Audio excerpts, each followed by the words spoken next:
Bienvenue une fois de plus à votre rendez-vous culturel Les Grandes Lignes. La nouvelle normalité se construit pas à pas au cœur de toutes les activités humaines, y compris l'art. Dans le domaine artistique, l'heure est à la relance et aux solutions stratégiques. Jusqu'au 31 juillet, le showroom de mobilier de création Roche-Beaubois se fait galerie et fait cause commune avec Laetitia Laure pour Ilienne, une exposition particulière.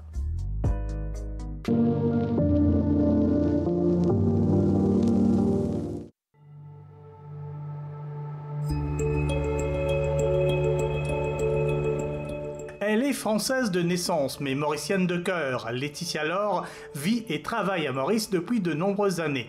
Les récentes périodes de pandémie, de confinement et de ralentissement général du rythme de la vie ont été pour elle une occasion de peindre dans une atmosphère très particulière.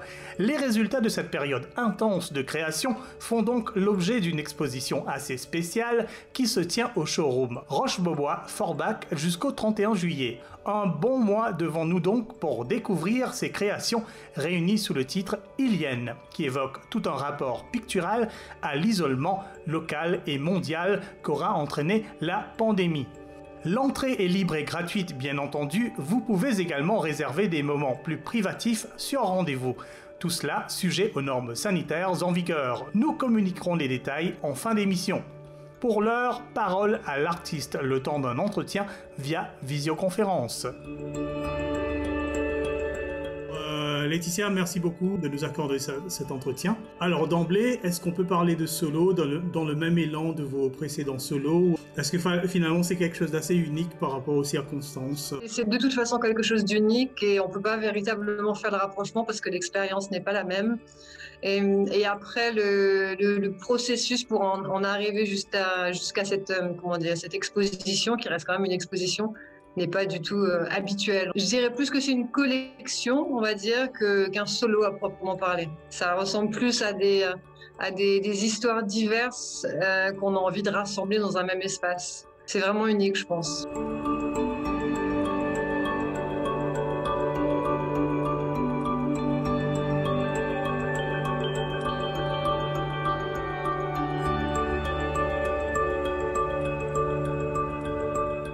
Alors on va peut-être venir justement à la production même de ces tableaux. Est-ce qu'il a été facile pour vous durant cette période de création d'accéder à cette liberté intérieure?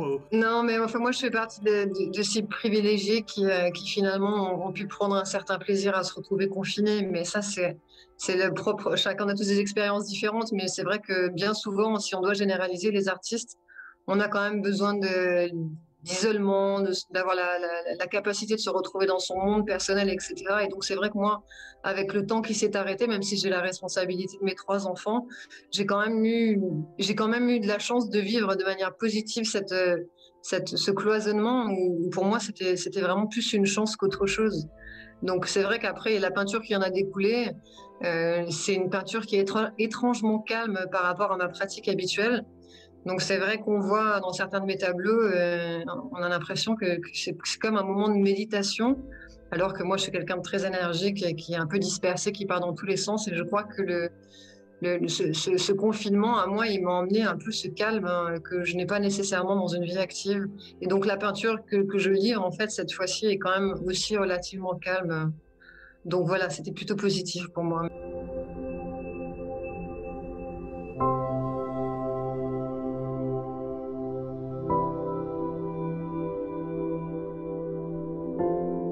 Finalement, on peut dire que peut-être ce moment aura engendré des formes d'expression inhabituelles à votre peinture, d'autres... Complètement.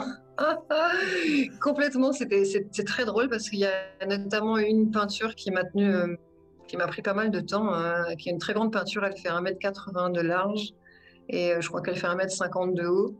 Et moi qui suis quand même généralement dans la peinture abstraite par fondement et parce que c'est ce qui m'interpelle, je me suis retrouvée à mettre des éléments, des horizons, des lignes d'horizon, des choses comme ça.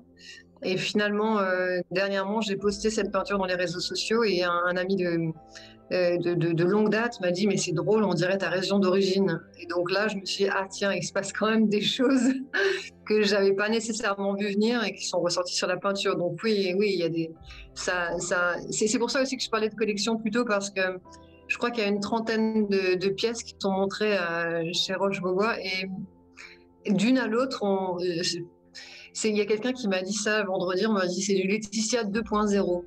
Parce qu'on arrive vraiment, la ligne de conduite qu'on a l'habitude d'une toile à l'autre, là on n'a pas nécessairement, on passe d'un univers à l'autre et du coup bah, ça peut être surprenant, mais quelque part, pour moi c'était vraiment une forme de liberté, de ne pas se mettre de barrières thématiques, etc. C'est vraiment du ressenti et ce qui vient, ça sort, c'est sur la toile, c'est assumé, c'est présenté tel quel et voilà.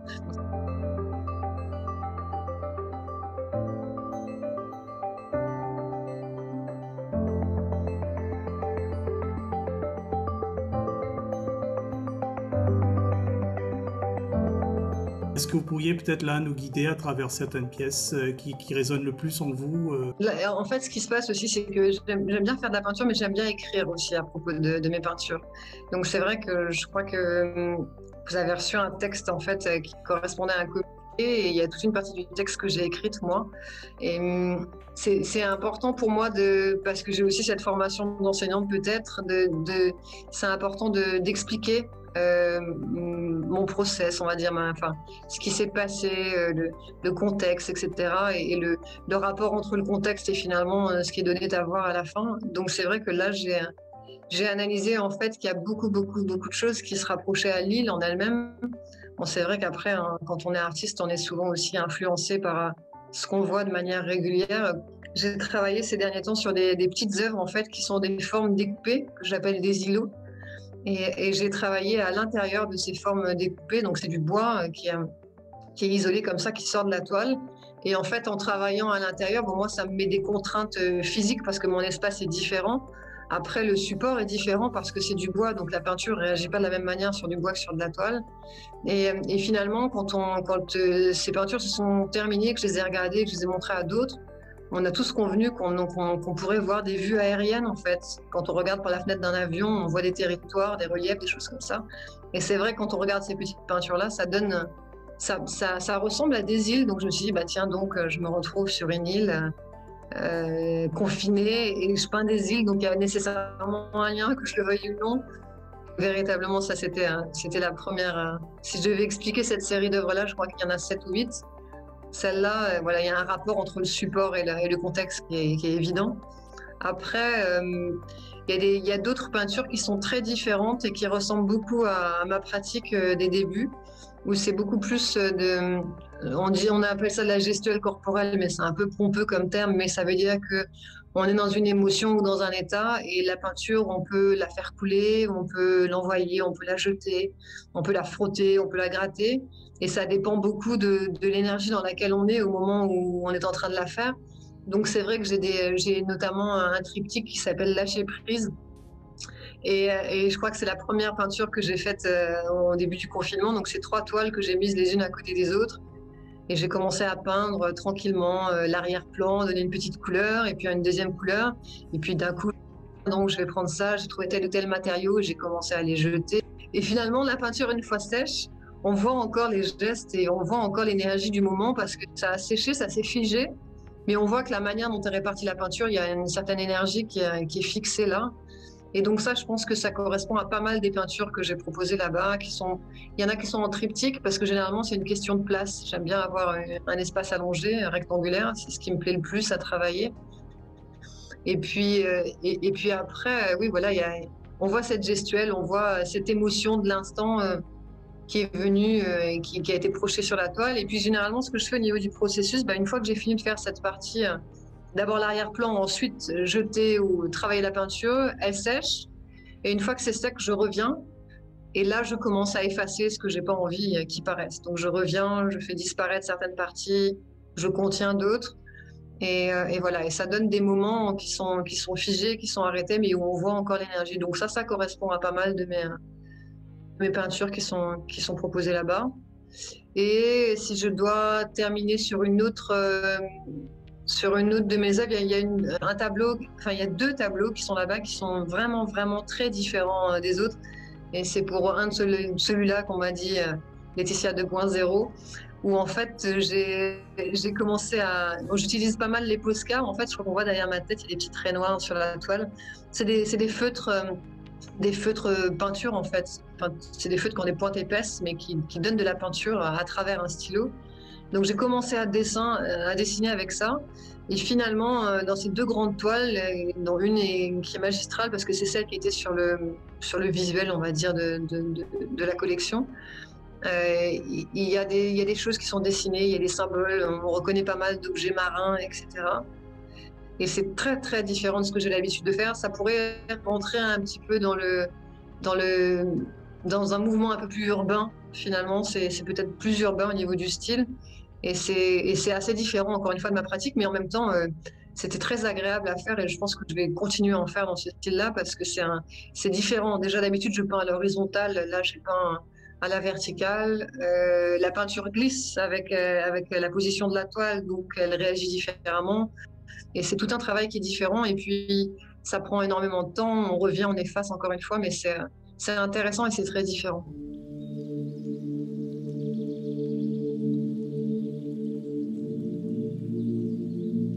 Justement, autant que l'espace, les triptyques et quadriptyques, est-ce que ce serait aussi peut-être une façon de marquer un peu peut-être le passage du temps de création, d'avoir des images. Non, mais c'est très juste. Alors justement, si on était dans un cours d'histoire des arts, voilà ce qu'on dirait. C'est exactement ça.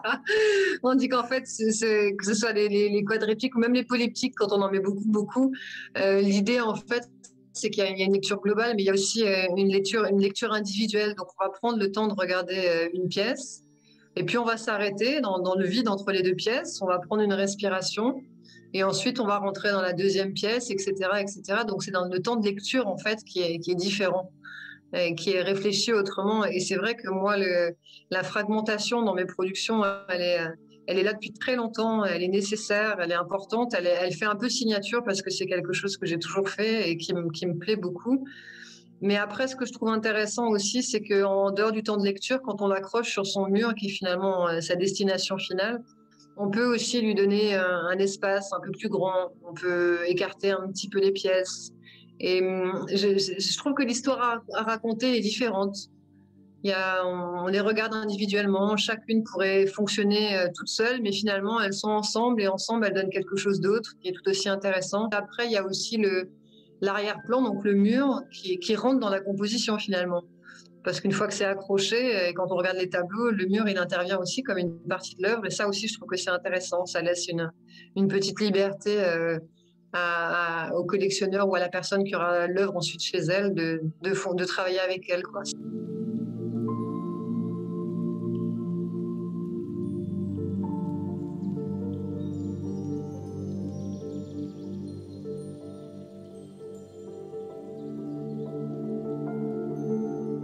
Je pense que dans la création, il y a aussi ce moment. Il y a un moment où on travaille sur quelque chose et on sait que ça pourrait aller plus loin, mais on décide de s'arrêter sur un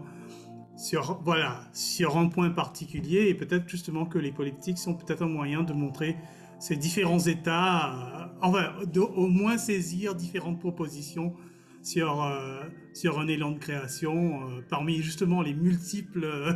Ça pourrait être infini, mais alors justement, il y a quelques années, j'avais étudié ça parce que je me posais la question de pourquoi la fragmentation, pourquoi elle était importante pour moi. Et j'avais fait une installation où je crois que j'avais 140 petits tableaux, petits, hein, ils faisaient 20 cm par 20 cm. Et en fait, je les avais disposés la moitié sur le mur, sur des mini-étagères, et la moitié sur le sol. Et l'idée, en fait, c'était que n'importe qui pouvait venir et prendre les petites pièces et les déplacer entre elles, et finalement rentrer dans le travail de la création parce qu'ils sont en train de faire leur propre composition. Donc effectivement, il y a une forme de liberté dans la fragmentation et qui laisse insinuer qu'on pourrait le lire de tellement de différentes manières et le changer tout le temps. Donc oui, il y a un côté sans fin et d'ouverture finalement là-dedans. Ouais, ouais, c'est juste.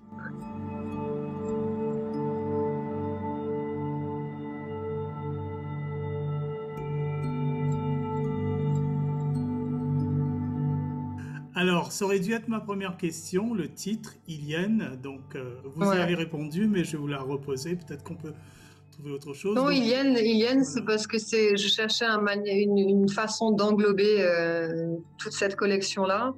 Et quand j'ai commencé à écrire, je me suis bien rendu compte qu'il y avait des points de convergence. Et après, de toute façon, pour moi, la peinture, c'est quelque chose de très personnel.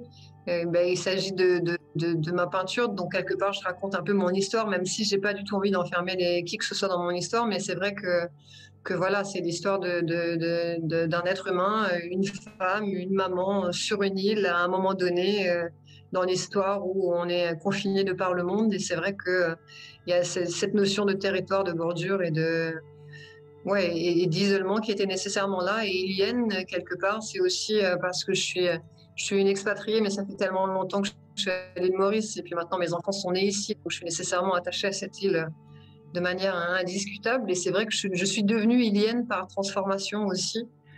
Et le temps a fait que voilà, donc je trouvais que ça correspondait à mon expérience aujourd'hui et que le titre voilà, a laissé l'interprétation à beaucoup de choses, quoi. Donc voilà.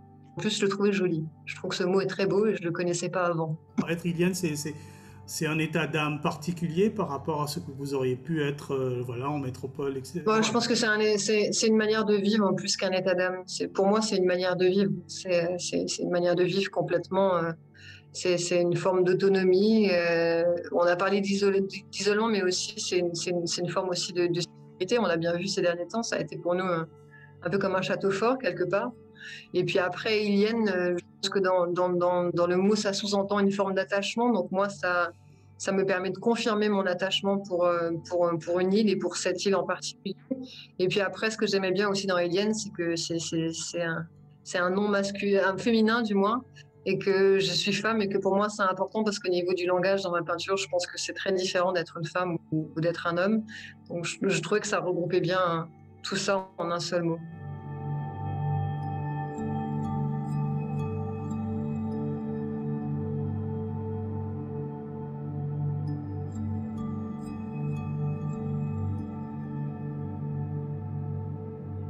Et globalement, aujourd'hui, avec le recul, en prenant en considération les événements de 2020 jusqu'à 2021, comment vous voyez cette transformation du monde de l'art? Enfin, est-ce qu'il y a eu transformation ou simplement parenthèse? Il y a eu parenthèse, hein. Il y a eu parenthèse, c'est-à-dire que nécessairement ça s'est arrêté parce que plus possible de sortir chez soi, donc plus possible d'avoir de vernissage, plus possible d'avoir de visites de galeries, etc. Je pense que nécessairement, ça peut pas être après de même manière que c'était avant, parce qu'il y a eu transformation, parce que chaque être humain individuellement est rentré dans une expérience qui a fait repenser un peu l'intégralité de nos vies. Je pense qu'il y a eu un shift au niveau des priorités pour tout un chacun. Après, la vie de tous les jours fait qu'il y a certaines personnes qui ont des responsabilités et qui n'ont pas d'autre choix que de revenir à la place exacte, là où ils étaient juste avant, et d'essayer de tant bien que mal de reprendre la place qu'ils avaient avant. Mais au niveau de l'art, ben, enfin, on est en train de voir, il y a des projets qui sont en train de se mettre en place, il y a des choses qui sont en train de se concrétiser. Justement, voilà, avec Alicia, ma partenaire dans le Fur Dot, on est en train de travailler sur une rétrospective. Il y a des choses qui étaient en stand-by et qui sont en train de reprendre. Donc, il y aura un après. Est-ce qu'il sera pareil qu'avant? Non, je crois pas. Je crois pas que ce soit possible. Mais j'imagine que tous les acteurs de l'art vont avoir besoin de se réinventer et de trouver des solutions parallèles. Voilà, nous, là, c'est ce qui vient de se faire avec Roche-Beaubois parce qu'on a essayé, on s'est dit, bon, voilà, la situation est différente, allons trouver des alternatives et comment on peut faire pour qu'il puisse continuer à y avoir de la culture, qu'elle puisse être accessible à tous, pour que ce soit sécurisé, etc. Je pense que c'est des éléments qui vont être pris en compte dans tous les événements qui vont être proposés désormais.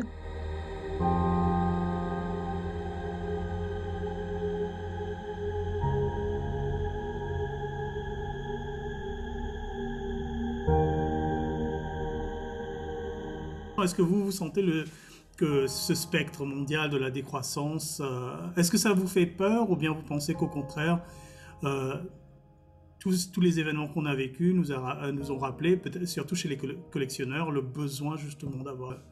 Non, mais il y a une chose que ça nous a rappelé, c'est qu'on a besoin d'être bien chez soi, je pense. Ça, avant même d'en arriver à l'art, c'est qu'on a besoin on a été emmené à passer tellement de temps chez soi que on s'est rendu compte qu'il fallait qu'on soit au bon endroit. Il y a beaucoup de gens qui ont déménagé par choix ou par non choix, mais il y a beaucoup de gens qui se sont rendus compte qu'il y avait des choses qui avaient besoin d'être améliorées. Moi, j'ai passé énormément de temps dans mon jardin, peut-être plus qu'à l'intérieur de ma maison, parce que ça correspondait à un besoin aussi. Et je pense que là où les gens vont peut-être remettre certaines choses en question, c'est qu'avant, le voyage était hyper important. Peut-être que le voyage se retrouve restreint pour différentes raisons et que les gens vont se dire, bon, bah, je vais mettre un peu plus d'énergie et peut-être d'investissement dans ma maison parce que je vais y passer plus de temps. Après, l'art, de manière générale, et la culture, pour moi et pour bon nombre d'entre nous, est quelque chose d'indispensable. C'est-à-dire que moi, c'est comment dire, c'est pas le souffle de la vie, mais presque, quoi. C'est hyper important. Moi, j'ai besoin de me nourrir de la culture et j'ai besoin du beau aussi. Je sais pas si je peux dire ça comme ça, mais je peux regarder pendant des heures dans un musée un tableau et me perdre à l'intérieur des détails et ça va me faire voyager.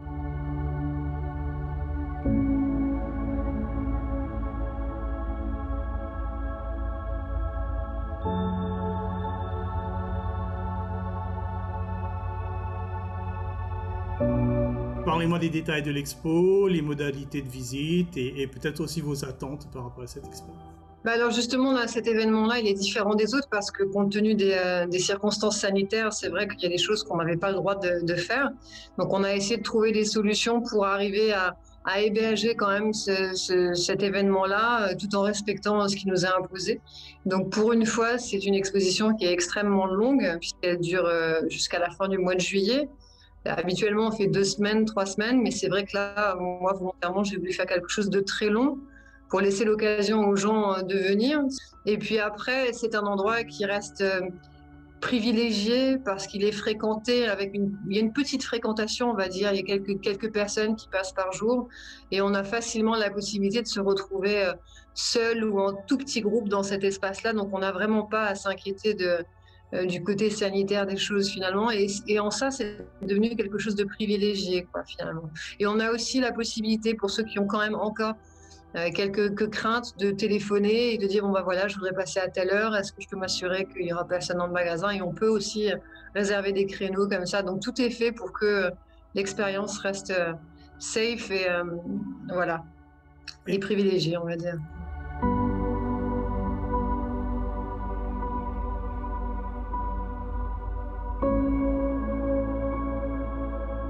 Un lieu peut aussi être intimidant. On se dit, on aimerait bien aller voir les peintures, mais en même temps, on se sent pas à l'aise. Voilà. Je peux comprendre, mais je pense qu'une fois que vous aurez rencontré les demoiselles et dames qui sont là-bas pour vous accueillir, vous verrez qu'on est comme à la maison, parce qu'elles ont une manière de vous accueillir qui est tellement sympathique, et ils sont là. Est-ce que vous voulez un verre d'eau? Est-ce que ça va? Est-ce que je peux vous accompagner? Elles sont tellement toutes bienveillantes finalement qu'on oublie toutes ces gênes qu'on peut se créer parce que finalement il n'y a pas de raison d'en avoir. C'est ouvert jusqu'au 31 juillet et c'est ouvert du lundi au samedi de 10h je crois à 17h30.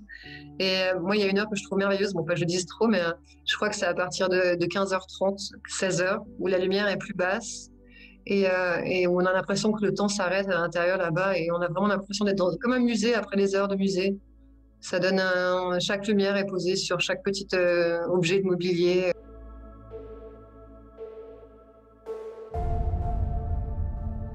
J'ai profité de l'envol de cet événement-là pour continuer à peindre.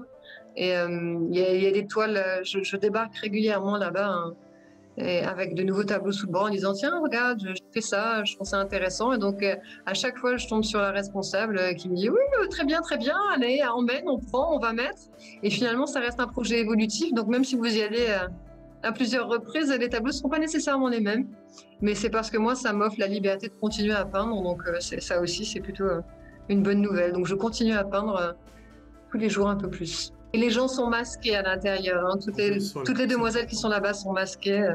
Moi, quand je vais là-bas, je mets mon masque. On peut se sentir protégé, il n'y a pas de problème. Voilà, invitation lancée pour un voyage intérieur. L'exposition Ilienne de Laetitia Laure reste ouverte à tous jusqu'au 31 juillet 2021 à Roche-Beaubois-Forbach. Nous le rappelons, l'entrée est libre, mais vous pouvez également réserver des créneaux de visite spécifiques. Voici les coordonnées nécessaires. Cette exposition est visible uniquement en présentiel et reste conforme aux mesures sanitaires en vigueur.